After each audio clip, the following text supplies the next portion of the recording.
ko maunawaan ang iyong dahilan kung bakit ako'y pinili mo't inalagaan.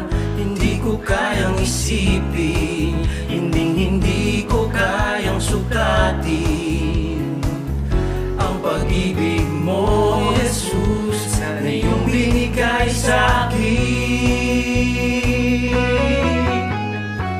Salamat, salamat, O Jesus, sa pag-ibig mo.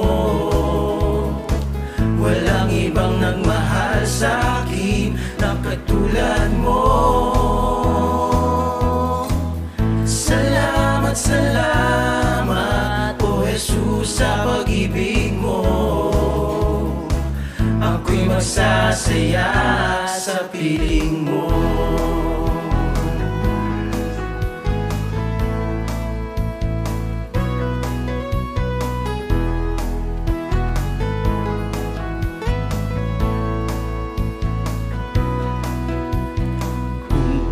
Pagsubok man o kabigatan, ako ay may maaasahan, pagkat ikaw, Jesus, ang aking sandigan. Hindi mo ko pababayaan. Hindi ko kayang isipin, hindi ko kayang sukatin ang pag-ibig mo, Jesus, na iyong binigay sa'kin.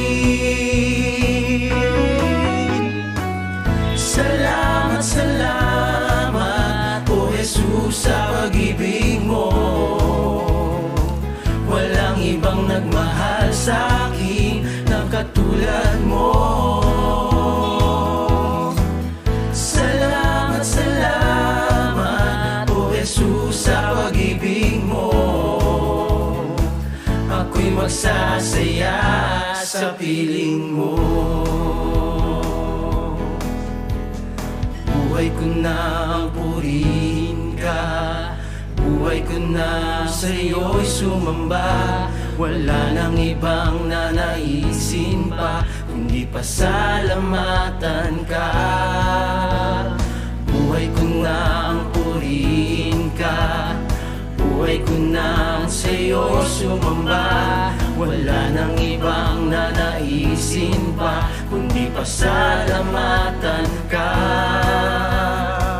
Salamat, salamat, O Jesus, sa pag-ibig mo. Come on, mga kapatid. Walang ibang nagmahal sa'kin, Sabitin mo, ang katulad mo. again, salamat, say. Salamat, salamat, O Jesus, sa pag-ibig mo. Ako'y magsasaya sa piling mo. Salamat, salamat, O Jesus, sa pag-ibig mo. Walang ibang nagmahal sa'kin ang katulad mo. Salamat, salamat, O Jesus, sa pag-ibig mo.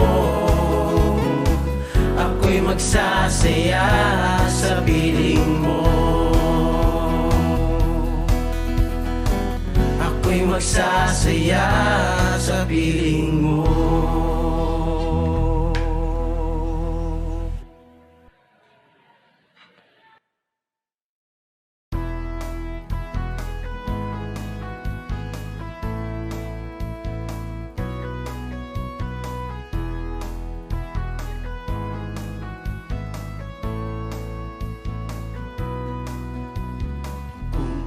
Aking mamasdan ang kalawakan, hindi ko maunawaan ang iyong dahilan kung bakit ako'y pinili mo't inalagaan. Hindi ko kayang isipin, hindi ko kayang sukatin ang pag-ibig mo, Jesus, na iyong binigay sa'kin.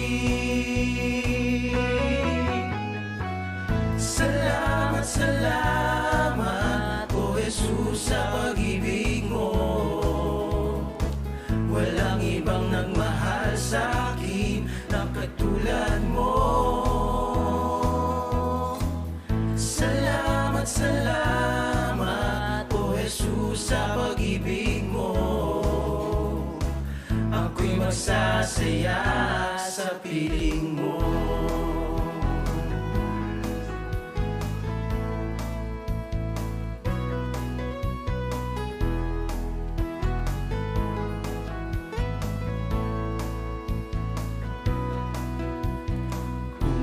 May pagsubok man o kabigatan, ako ay may maaasahan pagkat ikaw, Jesus, ang aking sandigan.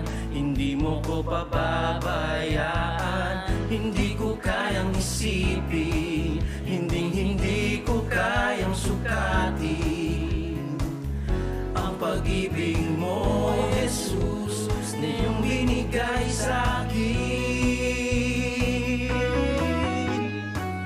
Salamat, salamat, O Jesus, sa pag-ibig mo. Walang ibang nagmahal sa akin na katulad mo.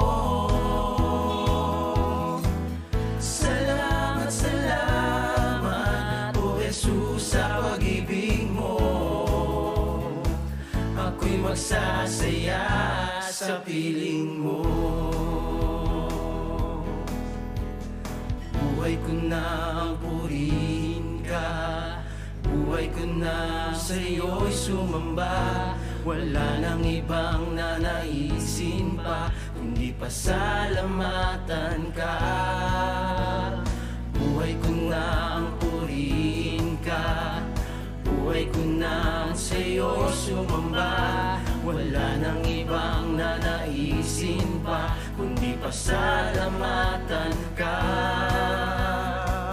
Salamat, salamat, O Jesus, sa pag-ibig mo. Come on mga kapatid. Walang ibang nagmahal sa akin Sabitin mo. ang katulad mo. Again, salamat, say. Salamat, salamat, O Jesus, sa pag-ibig mo. Ako'y magsasaya sa piling mo. Salamat, salamat, O Jesus, sa pag-ibig mo. Walang ibang nagmahal sa akin ang katulad mo. Salamat, salamat, O Jesus, sa pag-ibig mo. Ako'y magsasaya sa piling mo. Ako'y magsasaya sa piling mo.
Mga awit, Kabanatang 118, mga talatang 1 hanggang 6. Purihin si Yahweh sa kanyang kabutihan, pag-ibig niya'y tunay, laging tapat kailanman. Ang taga-Israel, bayaang sabihit kanilang ihayag, pag-ibig niya'y tunay, laging tapat kailanman. Kayong mga pari ng Diyos na si Yahweh, bayaang magsaysay. Pag-ibig niya ay tunay, laging tapat kailanman. Lahat ng may takot kay Yahweh, dapat magpahayag. Pag-ibig niya ay tunay, laging tapat kailanman. Nang ako'y magipit, ang Diyos na si Yahweh ay aking tinawag. Sinagot niya ako't kanyang iniligtas. Kung itong si Yahweh ang aking kasama at laging kapiling, walang pagkatakot sa aking darating.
Tayo po ay manalangin. Purihin ka o Diyos sa araw na ito. Salamat po sa panibagong buhay, mga pagpapala, kalakasan at gabay na inyong binibigay sa amin. Dalangin po namin ang inyong presensya sa aming pampanambahan sa araw na ito. Patawarin niyo po kami sa aming mga kahinaan at mga kasalanan. Patatagin niyo nawa kami sa lahat ng pagsubok at masumpungan namin lagi ang inyong kalooban sa aming mga buhay. Ito po ang aming dalangin sa pangalan ni Jesus. Amen.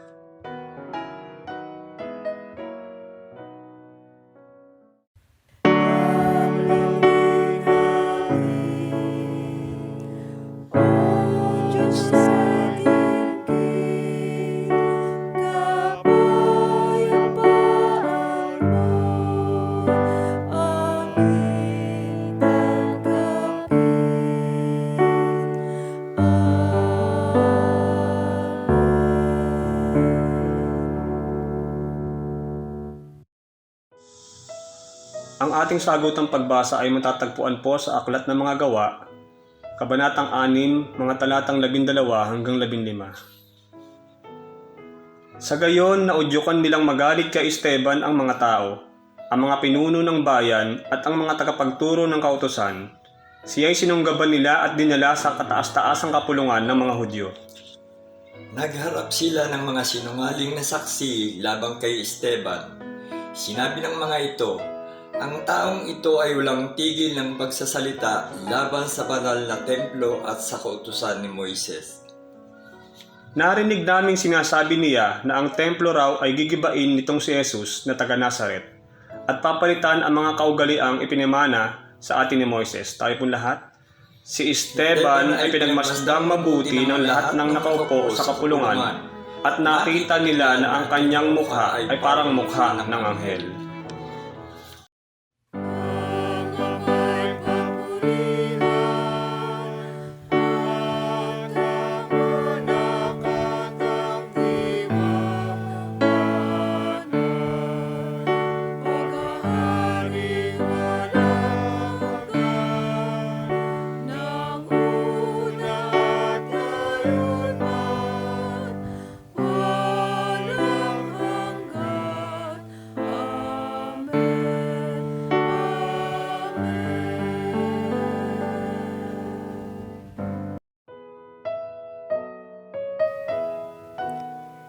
The Membership Vow.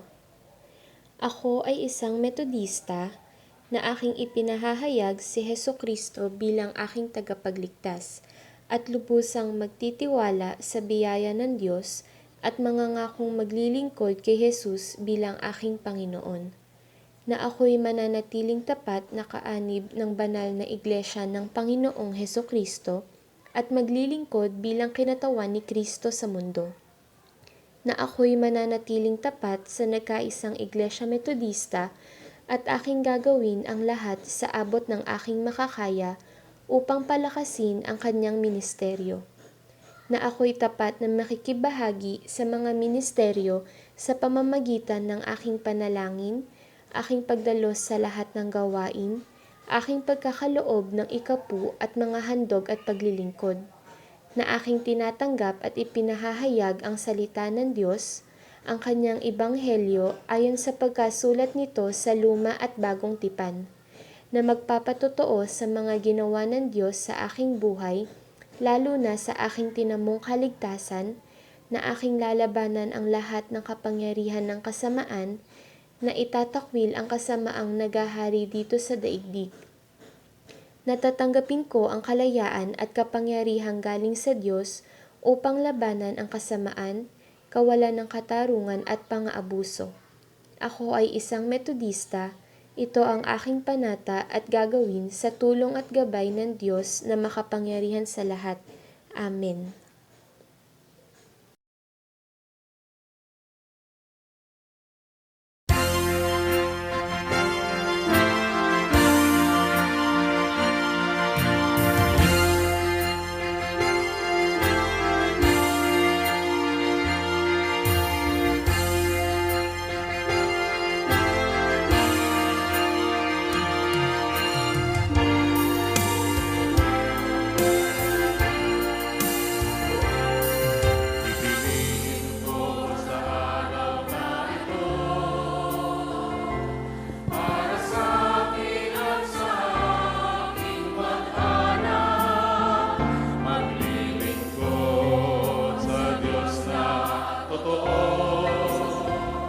Sa Kanya lamang magpapakatatag. Mayaman ang biyaya niyang lahat. Sa puso natin siya mananahan. Pamilya ko, matatandang Metodista, naglilingkod at sumasamba.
Sama-sama po nating ipanalangin ang ating mga anak, ang ating mga bata, O God. Hallelujah, God, right now. Hinaharap po namin sa inyo, Lord, yung mga batang ito. And we are grateful, Lord, na ibinigay mo po sila sa bawat isa. We believe, O God, na they have been the source of joy for each families. And I know, Lord God, na they will also be the next generation of this church. Kaya ngayon pa lang, Lord, we are praying that you mold them into your likeness. Lalaki sila na katulad mo, Lord God. Lalaki sila, Lord, na may takot at pagmamahal sa iyo. And we are praying, Lord, na as they grow, your will be done in their lives. Samahan mo po sila, Lord, in their process of growing, in their process of learning and maturing, Lord. At pinapanalangin din po namin na magkaroon sila ng relationship sa iyo. Makilala ka nila as their Father who will protect them and as a friend who will comfort them. And Lord, i-bless mo po yung buhay nila in all aspects. Nawa po, Lord, manatili yung joy at peace sa kanila na even as they grow, patuloy mo pong pinoprovide, Lord, yung mga pangangailangan nila. Keep their innocent and pure hearts, O God. Pagyamanin mo po, Lord, yung mga batang ito sa kanilang talento, sa kanilang pag-uugali, and as they explore their young age, samahan mo po sila, O God. We are praying for their health. Palagi mo po silang samahan, Lord God. Palagi mo po silang ingatan. We are praying those children, Lord, na may karamdaman po ngayon. We know, Lord, that you are the God of healing. Ikaw po, Lord, yung humipo sa kanila. At kasabay po nito ay ipagkaloob mo po yung kagalingan sa mga anak mong ito, Lord God. Bless them, O God. Bless them. And this is our prayer, God, for your beloved young children. In Jesus' name we pray. Amen.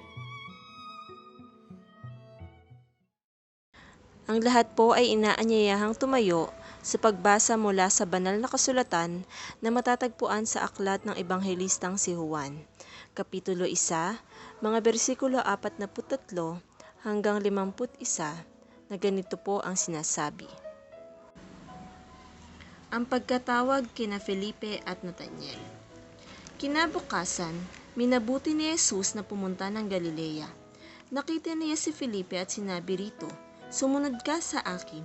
Si Felipe taga Betsaida tulad ni na Andres at Pedro. Hinanap ni Felipe si Nathanael at sinabi rito, "Natagpuan na namin si Jesus na taga Nazaret, ang anak ni Jose." Siya ang tinutukoy ni Moises sa kanyang sinulat sa kautusan at gayon din ang mga propeta. "May magmumula bang mabuti sa Nazaret?" tanong ni Nathanael. Sumagot si Felipe, "Halika't tingnan mo." Nang malapit na si Nathanael, ay sinabi ni Jesus, "Masdan ninyo ang isang tunay na Israelita, siya'y hindi mandaraya." Tinanong siya ni Nathanael, "Paano ninyo ako nakilala?" Sumagot si Jesus, "Bago ka pa tawagin ni Felipe, nakita na kita nang ikaw ay nasa ilalim ng puno ng igos." "Rabay, kayo po ang anak ng Diyos, kayo ang hari ng Israel," wika ni Nathanael. Sinabi ni Jesus, "Nananampalataya ka ba dahil sa sinabi ko sa iyo, nakita kita sa ilalim ng puno ng igos? Makakakita ka ng mga bagay na higit kaysa rito," ang sinabi niya sa lahat. "Tandaan ninyo, makikita ninyong bukas ang langit at ang mga anghel ng Diyos ay mamanhik manaog sa kaniroroonan ng anak ng tao." Ito ang salita ng Diyos para sa bayan ng Diyos.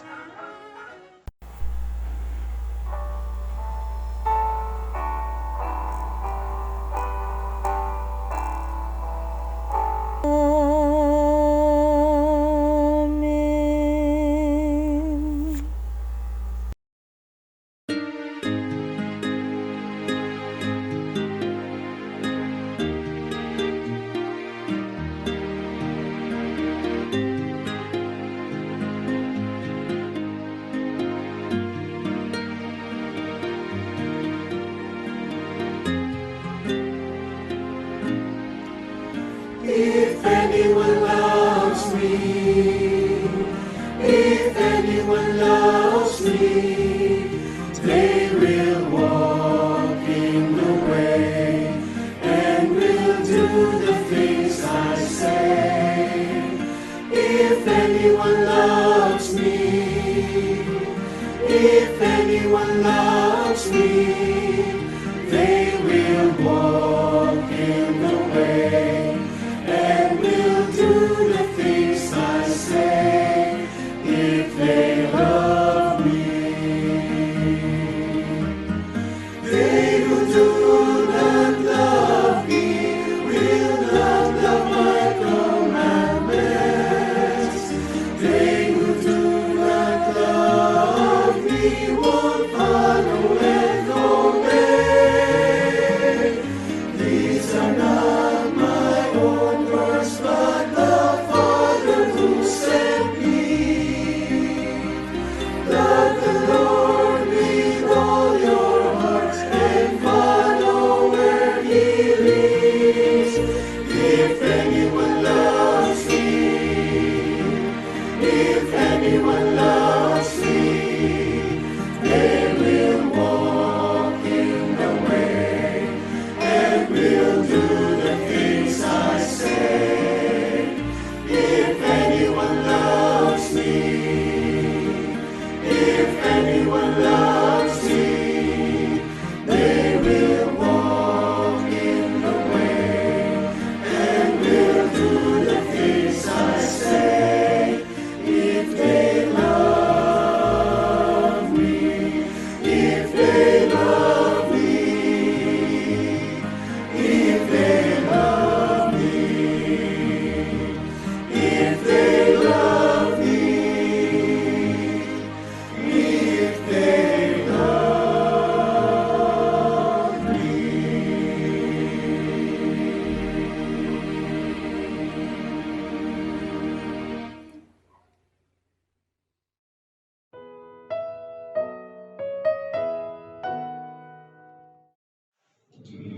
Magandang umaga po sa ating lahat, mga kapatid. Nasa panahon po tayo ngayon para sa ating pre-anniversary message. Na ang tema natin ngayon ay Arise and Shine. Una po sa lahat, umaasa po ako na tayo pong lahat ay nasa mabuting kalagayan at patuloy na nakikiisa sa ating online worship service para po sa kapurihan ng ating Panginoon.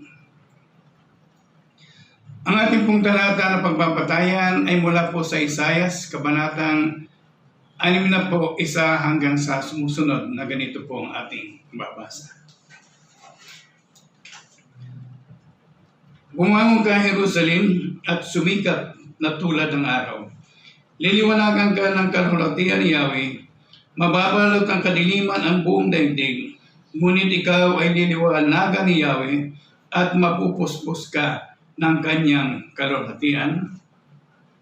At darating ang maraming pangkat ng kamilyo mula sa Midian at Ephah. Buhat sa Siba ay darating silang may dalang mga ginto at insinso at naghahayag ng pagpuri kay Yahweh. Pinagpala kayo ng Diyos sa pagkabasa ng kanyang salita. Amen. Excuse me. Mga kapatid, alam niyo po, ang kawalan ng pag-asa ay isang paglalarawan sa isang miserableng pamumuhay na wala nang malalapitan at wala nang magagawang baguhin pa ang buhay. At hindi na niya alam kung saan pwedeng pangmanirahan ng mayroong kasaganahan. Sumalit sa paksa natin ngayong umaga, ang Arise and Shine ay isang mabisa o makapangyarihang mensahe para doon sa mga taong nawawalan ng pag-asa. Na kahit gaano mang kadilim at hirap ang pinagdaraanan ng isang tao, ang kailangan lamang ay lumapit sa ilaw. At ang ilaw na yan ay magmumula sa Diyos Ama, sa pamamagitan ng Panginoong Hesukristo. sapagkat siyang ilaw na nagliliwanag sa karimlan sa bawat taong naghahanap ng liwanag at nagnanais na sumampalataya sa Kanya. Mga kapatid, sa diwa ng talata nating pinagbabatayan, ayon po sa Isaias Kabanatang 60, talatang 1, na bumangon ka Jerusalem at magliwanag na tulad sa araw. Nililiwanagan ka ng kaniningan ni Yahweh at ihayag sa mga tao ang magandang balita tungkol sa ginawa ng Diyos. Mga kapatid, ang Diyos Ama natin ay nagpapahayag sa lahat ng tao sa pamagitan ni Propeta Isaias. Tulad din sa utos ng Panginoong Hesus na kanyang ganapin ang kanyang huling hapunan at sinabi niya, ito ang aking dugo ng tipan, ang dugong magbubuhos para magligtas ng maraming taong makasalanan. At sa pamagitan ng salita na ito ng Panginoong Hesus ay isang wagas na biyaya buhat sa Kanya. Nakakahalin tulad din sa arise and shine o bumangon at magliwanag na siyang nagbibigay ng kalakasan at inspirasyon para sundin ang utos na nagbubuhat sa Diyos Ama. Ang ibig sabihin nito, ang bawat mamamayan ay inuutusan na bumangon mula sa pamumuhay sa kadiliman, sanhi ng pagkakasala, at tumanggap ng liwanag na kaloob ng Diyos sa mundo para maliwanagan ang mga namumuhay pa sa kadiliman. Mga kapatid, ang talata po natin tinatalakay ay pahayag ng Diyos Ama sa pamagitan ni Propeta Isaias. Dito pinapahayag niya ang kasamaan ng tao at ang kanyang mabigat na pagkakasala ay naging daan para mahiwalay siya sa Diyos. At dahil sa kasalanan ng tao, nagkaroon ng isang malawak, malalim at nagkaroon ng isang masikip na lagusan sa pagitan ng Diyos at sa tao, sanhi ng kasalanan. Mga kapatid, tandaan po natin, kung walang Diyos, ang tao ay matutulad sa mga nakaupo sa kadiliman at hindi nakakaalam kung anong diwa ng kapayapaan at kung paano makakasumpong ng liwanag.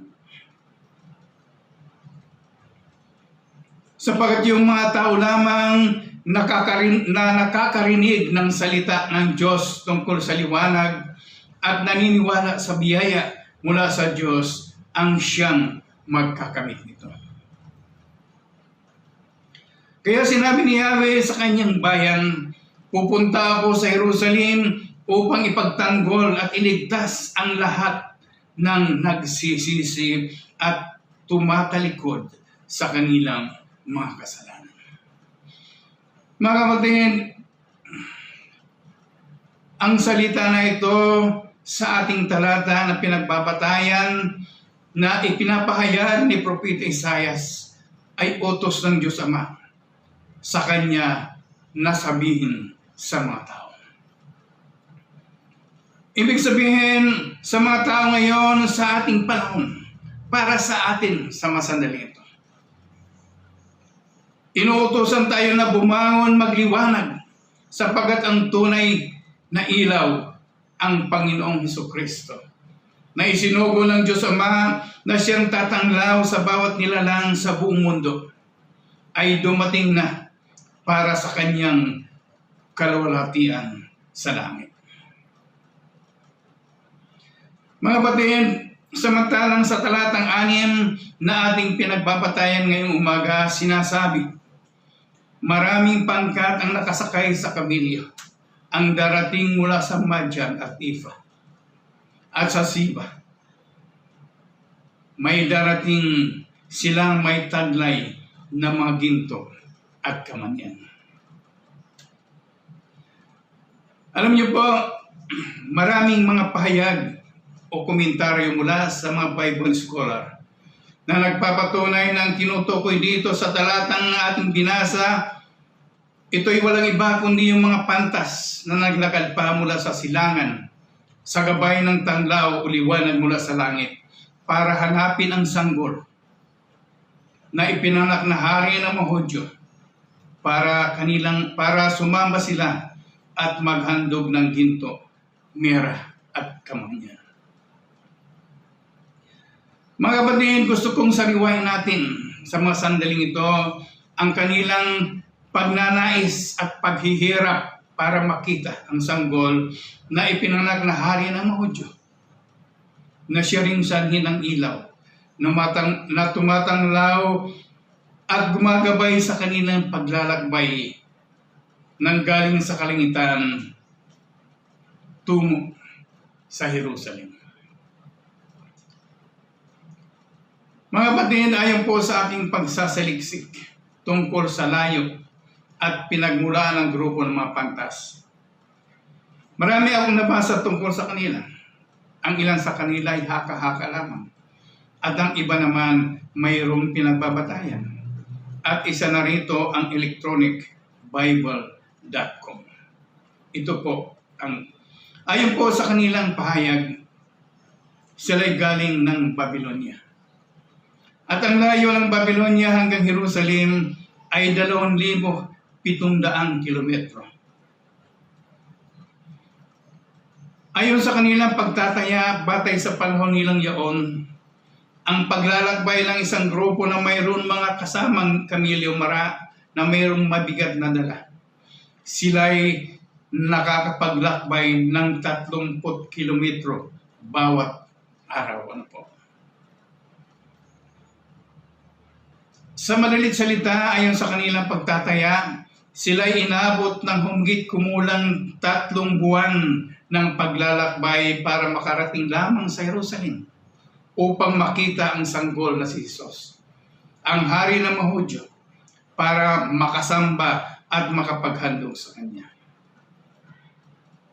Mga kapatid, maaring mahirap paniwalaan sa panahon natin ngayon ang tagal ng kanilang nilalakbay mulang Babylonia hanggang Jerusalem para lamang makita ang isinilang sanggol na magiging hari ng mga Hudyo. Maaring totoo o hindi sa ating pananaw. Subalit, alalahanin po natin, huwag po nating kalilimutan na ang mga Israelita ay inabot ng 40 taon ang paglalakbay mulang Ehipto patungo sa lupang pangako sa kanila ng Diyos Ama, ang lupain ng Kanaan. Na ang layo mulang Ehipto hanggang Kanaan ay 8,422,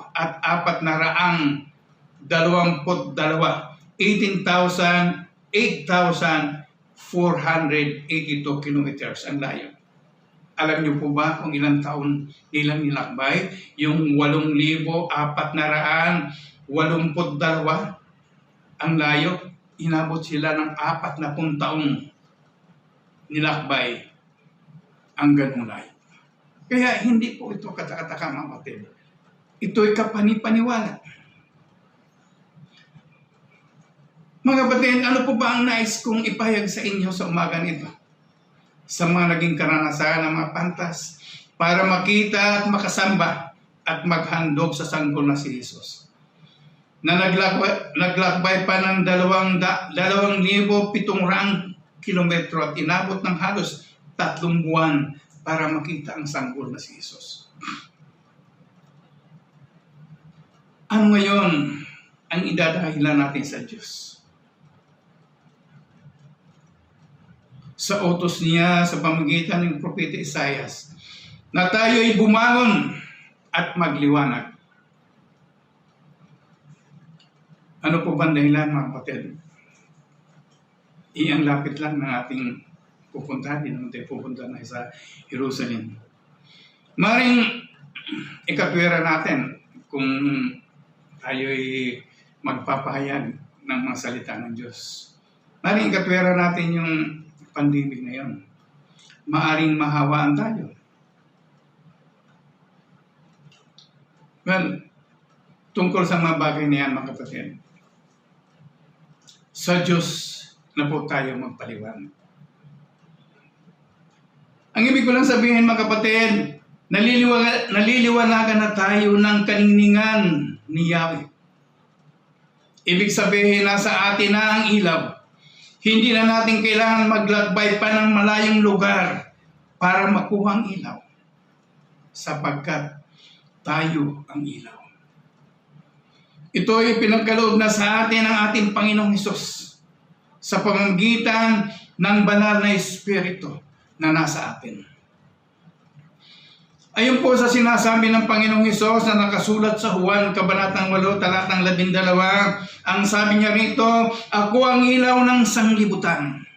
Ang sumusunod sa akin ay magkakaroon ng ilaw na nagbibigay buhay at di nalalakad sa kadiliman."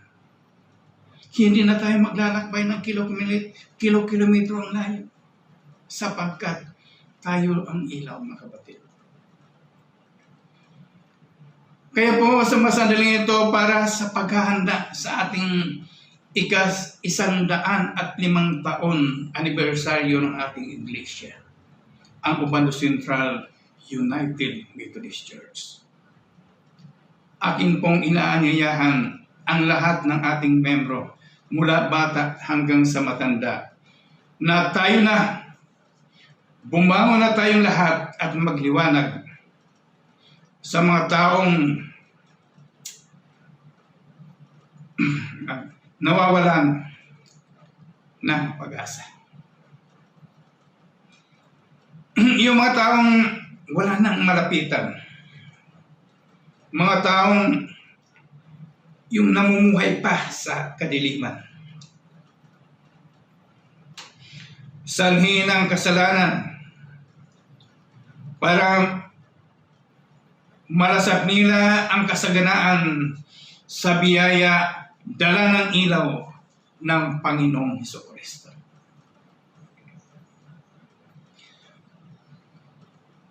Sa pamamagitan ng ating iglesia, bilang isa sa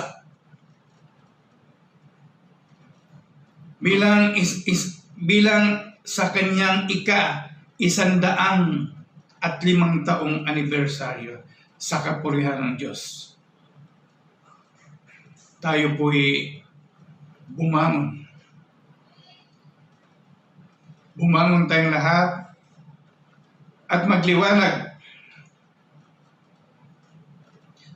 para doon sa mga taong nawawala ng pag-asa, walang malapitan, at mga taong namumuhay pa sa kadiliman, sanhi ng kasalanan, para malasap nila ang kasaganaan sa biyaya na dala ng ilaw ng Panginoong Hesukristo. Sa pamamagitan po ng ating pagdiriwang sa 105 taong anibersaryo sa kapurihan ng Diyos. Gawin po natin ito, mga kapatid. Alang-alang sa Panginoon at alang-alang sa ating iglesia. Bumangon tayo at magliwanag. Sa pangalan ng mga anak at ng banal na Espiritu. Magandang umaga po sa inyo na. Ang paghahandog mula sa mga awit, Kabanatang 76, mga talatang 7 hanggang 9. O si Yahweh ay purihin ng lahat sa daigdigan, purihin ang lakas niya at kanyang kaluwalhatian. Ang pagpuri ay ihukol sa pangalan niyang banal, tumulog sa kanyang templo at maghandog ng mga alay.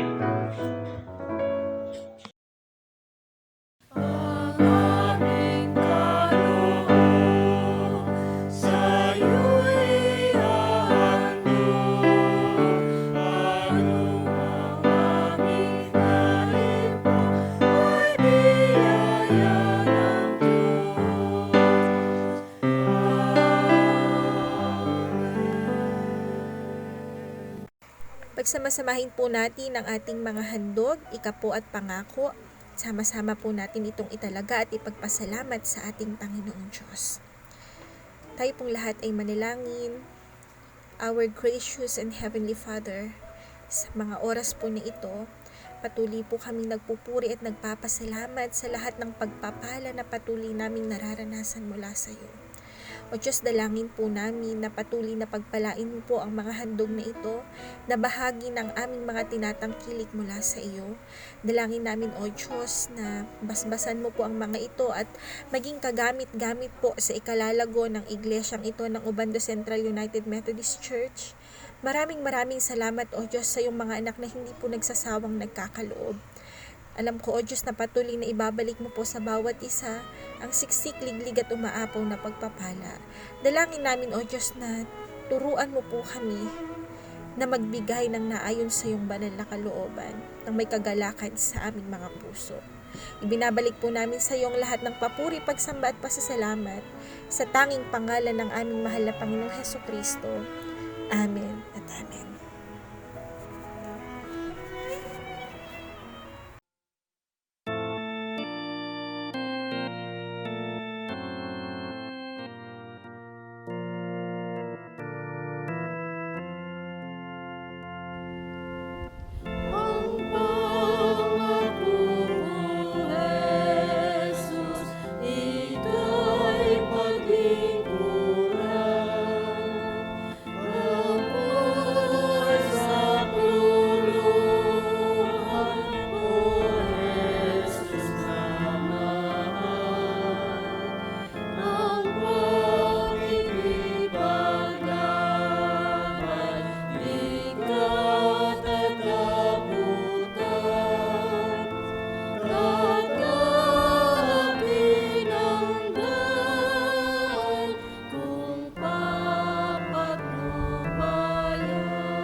Sa mga sandali pong ito, kayo po ay aking inaanyayahang dumulog sa panalangin sa ating Panginoon. Sa ating Diyos na siyang may kakayahang duminig sa ating mga panalangin at magkaloob ng lahat ng ating mga pangangailangan. Patuloy po nating ilapit sa Panginoon ang lahat ng ating mga pasanin, mga alalahanin, mga problema, at iba't ibang mga karanasan, at maging ang ating buong pamilya, mga nasain, mga pangarap, ang ating mga trabaho, ang ating mga pinagkukunang yaman, at manatili tayo nagtitiwala sa Kanyang gagawin sa ating mga buhay. Tayo pong lahat ay dumulog sa panalangin.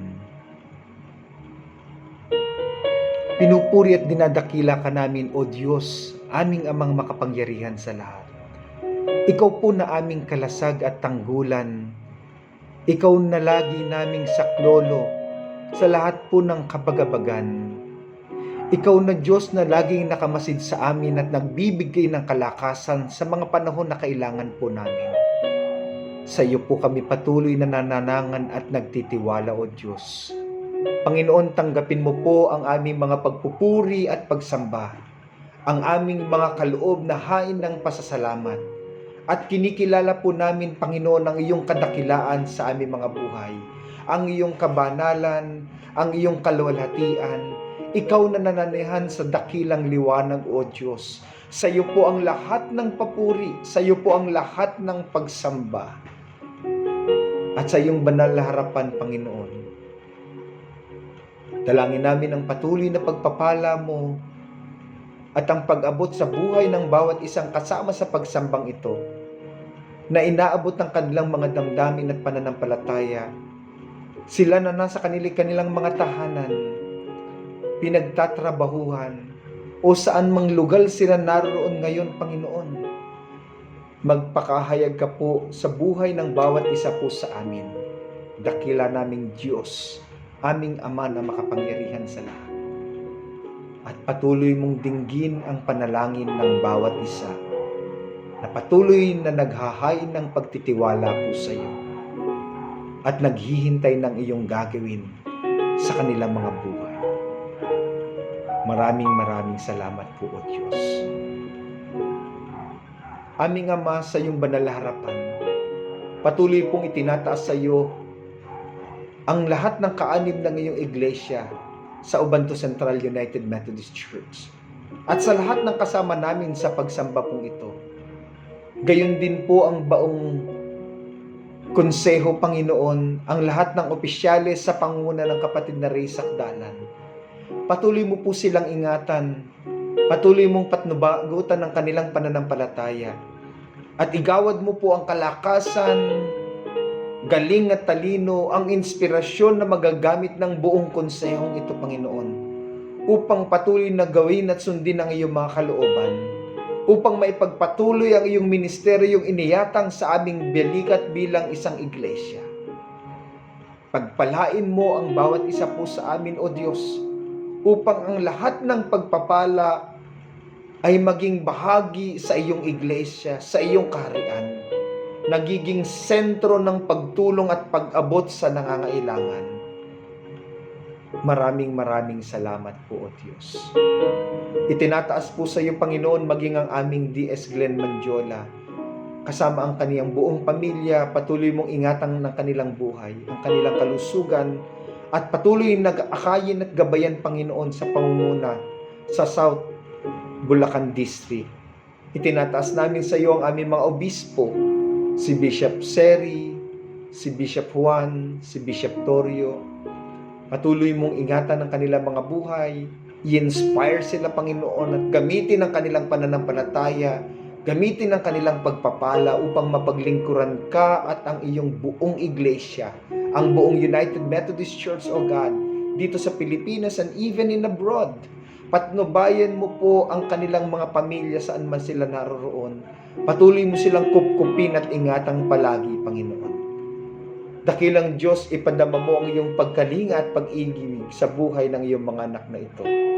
Maranasan nilang palagi ang iyong paglingap at ang masaganang biyayang dumadaloy sa iyo, O Diyos.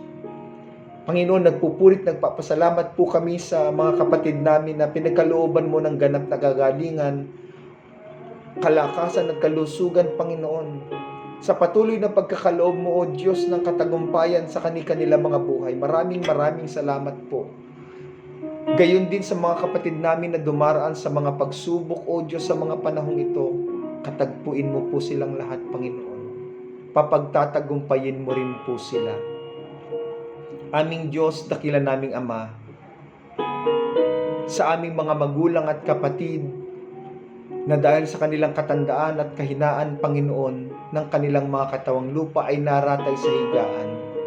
Hayaang maranasan nila ang kalakasan ng kanilang pananampalataya at kapayapaan sa kanilang mga puso. Patuloy mo silang bigyan ng inspirasyon na nagdudulot ng kaligayahan sa panahon ng banig ng karamdaman, Panginoon.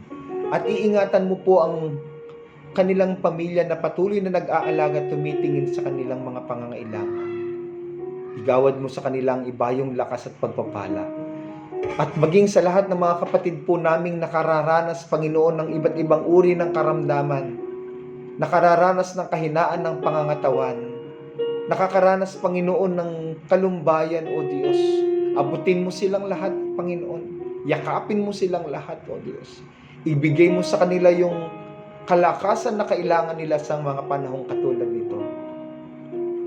Igawad mo sa kanila ang iyong pag-ibig, O Diyos, ang kagalingan, ang kalusugan, ang kalakasan, maging ang inspirasyon na sa panahong ito, Panginoon. Magkaroon sila ng pag-asa. Gayon din, O Diyos, sa mga mahal namin sa buhay na nasa ibayong dagat, nasa malalayong lugar, Panginoon. Ang tanging namin dalangin ay ingatan mo po silang patuloy. Samahan mo sila saan man sila naroon ngayon. Ilayo mo sila sa lahat ng uri ng pagkakasakit at anumang uri ng kapahamakan. At ibigay mo sa kanila ang pag-asa na ipagkakaloob mo ang lahat ng kanilang pangangailangan hanggang sila'y makauwi sa kanilang mga tahanan, O Diyos, na masusumpungan ng proteksyon na nanggagaling po sa iyo. Sa ilalim ng iyong kalinga at pagliligtas, Panginoon. Aming Ama, idinudulog po namin sa iyo ang aming bansa, ang aming bayan. Patuloy mo pong ingatan ang bansang ito sa pangunguna ng aming Presidente Rodrigo Duterte, ang buong administrasyon, ang mga taong nagiging advisor po niya o nakaka-impluwensya sa kanya. Ang lahat ng nasa Senado, ang lahat ng nasa Kongreso, hanggang sa pinakamababang antas ng aming pamahalaan sa bawat bayan, sa bawat barangay, O Diyos. Patuloy mo po silang bigyan ng talino, bigyan ng kaalaman, ng inspirasyon at pagpatuloy na mapaglungkuran ang aming bansa at ang mga komunidad na kanilang nasasakupan, Panginoon. Iingatan mo sila at ilalayo sa pagkakasakit upang patuloy nilang maibigay ang kanilang serbisyo sa bawat Pilipino, Panginoon, saan man naroon po. At sa aming karanasan, O Diyos, sa lumaganap na coronavirus, Panginoon, nagtitiwala po kami na wawakasan mo ang sakit na ito. Nagtitiwala kami sa iyong pamamaraan, Panginoon, ibabalik mo ang kapayapaan at kalusugan at pag-angat ng kabuhayan ng aming bansa, ng bawat Pilipino, lalo na ng iyong mga anak, ang bawat Kristiyano, Panginoon.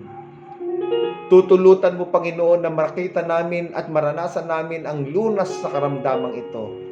At muli, Panginoon, mararanasan po namin ang iyong pag-ibig, ang kalusugan, ang normal na pamumuhay, na maipaglilingkod po namin sa iyo at sa aming kapwa.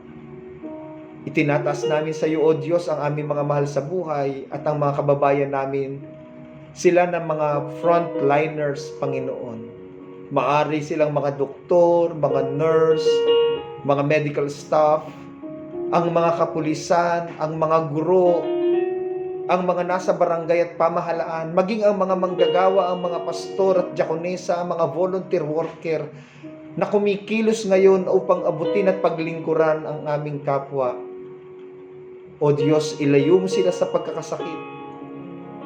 Iligtas mo silang palagi, Panginoon, at provide mo lahat ng kanilang pangangailangan na pinoprotektahan sila sa lahat ng uri ng karanasan sa buhay, O Diyos.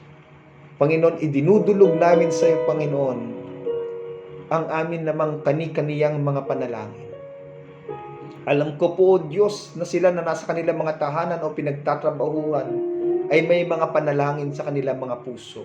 Alam ko, Panginoon, na ang bawat isang naririto ngayon at kabahagi sa pagsambang ito ay may nais idulog sa iyong banal na harapan. Ikaw ang nakakaalam, Panginoon. Ikaw ang nakakasaliksik ng puso. At ikaw ang Diyos na naggagawad ng katugunan sa lahat ng aming mga panalangin. Ibigay mo sa amin ang pagtitiwala, Panginoon. At itaas mo ang aming pananampalataya. At makamit namin, O Diyos, ang bawat panalangin namin, lalo't ito'y makakatulong sa aming paglilingkod sa iyo at sa aming kapwa, at sa aming buhay, sa aming pamilya. Dakilang Diyos, sa pagpasok ng bagong taong ito ng 2020, maniriwa sa aming mga puso ang iyong mga pangako, ang biyaya at pagpapalang nais mong maranasan namin, ang kasaganaan at kagalingan, katagumpayan sa pag-aaral, sa pagtatrabaho, sa aming mga hanapbuhay, sa aming relasyon, sa aming kapwa at pamilya, katagumpayan sa mga pagsubok na darating sa aming mga buhay, na ang iyong ipagkaloob ang biyaya at pagpapala at ang iyong kalakasan at kaaliwan sa mga panahon ito. Patuloy pong ibukas ang aming mga puso, O Diyos, at pagkaunawa, at makita ka po namin sa aming mga puso. Masumpungan po namin, Panginoon, ang aming paglilingkod sa iyo. At doon, mauunawaan namin ang malalalim na panukala mo sa aming mga buhay.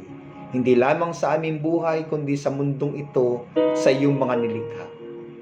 At lagi kaming turuang magpasakop sa iyong mga kalooban. Dakila namin, Diyos.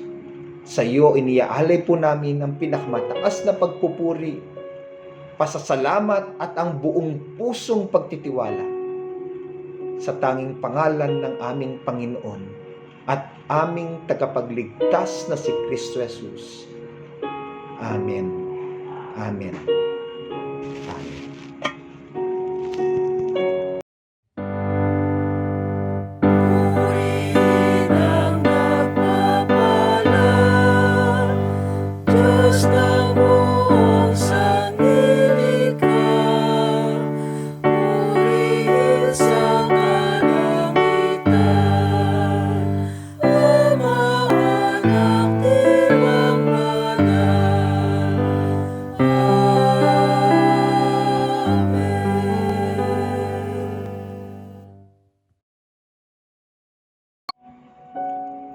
Dakilang Diyos, marami pong salamat sa pakikipisan at paggabay mo sa amin sa pagsambang ito. Sa malayang pagkilos ng banal mong Espiritong kumilos sa buhay ng bawat isa po sa amin. At ngayon, igawad mo naman po sa amin ang iyong masaganang bendisyon. Na patuloy naming maranasan ang iyong pagkalinga, ang iyong yakap, ang iyong pag-ibig, ang iyong pamamatnubay bilang aming Diyos amang makapangyarihan sa lahat, na nagkakalob ng mga biyaya at pagpapala at tumutugon sa lahat ng aming panalangin. Hayaang ang kaligtasang idinulot ng aming Panginoong Kristo ang patuloy na manahan sa aming mga buhay, na naghahatid sa amin ng buhay na walang hanggan at katiyakan nito. At gayon din ang banal na Espiritu na nagbibigay ng kaaliwan, na siyang gumagabay sa aming landas at umaakay sa amin patungo sa iyong mga kalooban. Maranasan namin ang pagpapala ng Ama at ng Anak at ng Espiritu Santo. Amen. Amen.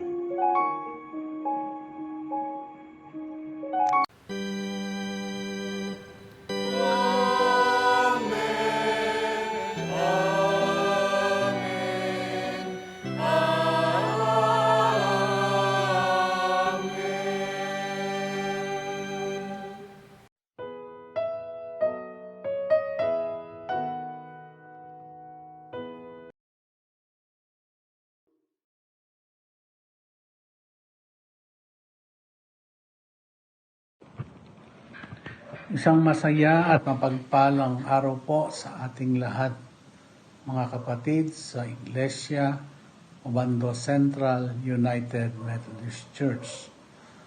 Bayan po ninyong batiin ko po kayo ng isang masagana at maligayang bagong taon, at atin pong dinadalha ang isang magandang balita ng pag-ibig ng ating Panginoon sa ating lahat ay nagpapatuloy sa kabila ng pandemya.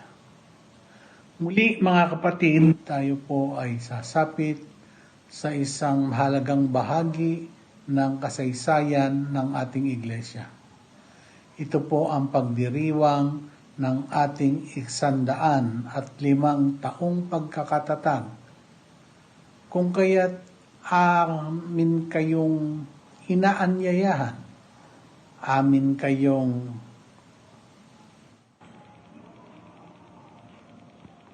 ninanasa na makasama sa darating na pagdiriwang sa 31 ng Enero. Ito po ang huling linggo ng ating buwan, January 31 po. Yan po ang ating anibersaryo. At nawa mga kapatid, ay ating ihanda ang ating mga sarili sa pagdiriwang na ito. Ihanda natin ang ating puso sa masaganang mensahe na ating maririnig buwat sa ating panauhing tagapagsalita. At ihanda rin po natin ang ating taon-taon na inilalaan na kaloob sa ating everybody's birthday. Una po'y gusto namin ding magpasalamat sapagkat sa kabila ng pandemya, ang atin pong gift to Jesus ay atin pong nakamit ang isang matagumpay na pagdiriwang ng Kapaskuhan. Sapagkat hindi natin sukat akalain na tayo'y magkakaroon ng isang masaganang pagkakaloob sa kabila ng pandemya. Gayun din naman, sa panahong ito ng pagdiriwang ng ating 105 anibersaryo, inaasahan po natin na ating paghahandaan ang ating everybody's birthday. Isipin po natin kung tayo'y magpapasalamat, gaano kalaki ang dapat nating ipagkaloob sa ating Panginoon sa mga pagpapala, sa mga biyaya na ating tinamasa sa buong taong dumaan. Muli, maligaya at masaganang bagong taon sa ating lahat. Pagpalain tayo ng ating Panginoon.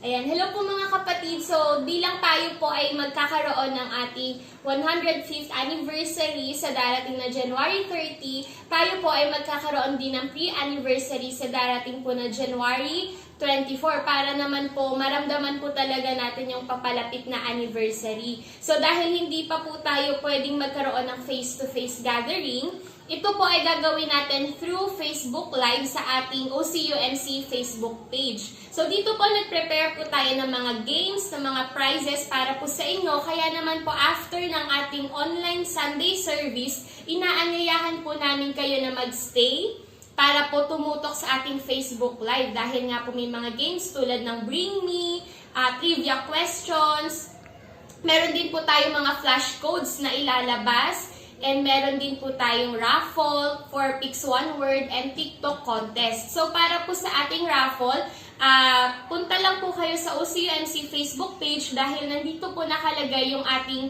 Google Form kung saan po kayo magre-register para po masama kayo sa ating bunutan. So dito po, i-close po natin yung form sa January 23. So kung sino lang po yung naka-register, sila lang po yung masasama sa ating bunutan for the raffle. And para naman po sa TikTok contest, meron po kaming inihanda na TikTok filter kung saan po, ito po yung gagamitin nyo para po gamitin as entry. So kanya-kanya po kayo per family, minimum of 2 members. Bahala po kayo kung paano nyo po ito gagawing creative. Kung sasayaw po kayo o may props, may costumes, kayo po bahala. Be creative as possible. And ang deadline po ng ating submission ay sa darating na January 22.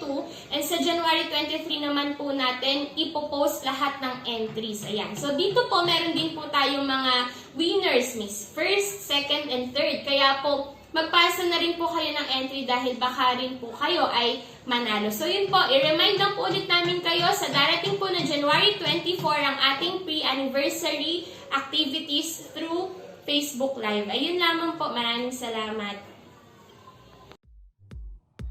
Good morning po! Nagpapasalamat po tayo sa mga nakasama po natin ngayong umaga sa ating pananambahan. Nawa po next week ay makasama po muli namin kayo. Sa darating po linggo, narito po ang mga liturgies o gaganap sa ating pananambahan. Ayan, para po yan next Sunday. Ngayon din po, sa mga nais po magkaloob ng kanilang pabulaklak para po sa ating altar, maaari niyo po akong i-PM para po sa inyong flower offering. Para naman po sa mga tithes, offering at pledges, maaari niyo po itong dalhin sa ating church kay Ate Tetet Malyari. Lagyan lamang po ng name, amount, at date. Ngayon din po sa mga habol po sa ating gift to Jesus, maaari niyo pa rin pong ipahabol o dalhin sa ating church. Sa mga nais naman po mag-family altar with pastor, sa ating mga pastor po, at mga care group po, pwede niyo po ipiyama ang ating Pastor Arvin para po masabihan ng mas maaga at maisama po sa kanyang schedule. Hindi po, umatin po tayo ng ating mga care groups within the organization. Mapa-face-to-face man po ito or mapa-online. Para po magpalakas ang spiritual. Ngayon din po sa mga nais mong prayer request, maaari niyo po ipiyama ang ating Pastora Maita para po maisama sa midweek prayer gathering tuwing Wednesday po ng 7 p.m. sa pangunguna po ng ating Pastora Maita at Pastor Joe Casper. Sa mga nais naman po magpa-bless, magpa-birthday, magpakasal, magpabinyag, maaari niyo po ipiyama ang ating Pastor Arvin para po maisama sa kanyang schedule at hindi po magkasabay-sabay. At ngayon din po, lagi po tayo mag-abang sa ating ng mga announcements po sa ating Facebook page at YouTube account po ng ating church. Ang pangalan po nito ay Obando Central United Methodist Church. Maaari niyo rin po i-like, i-subscribe o i-follow po ang ating mga pages na ito. At happy birthday at happy anniversary po sa mga nagdiriwang ng birthday, wedding anniversaries. See you po next week. God bless!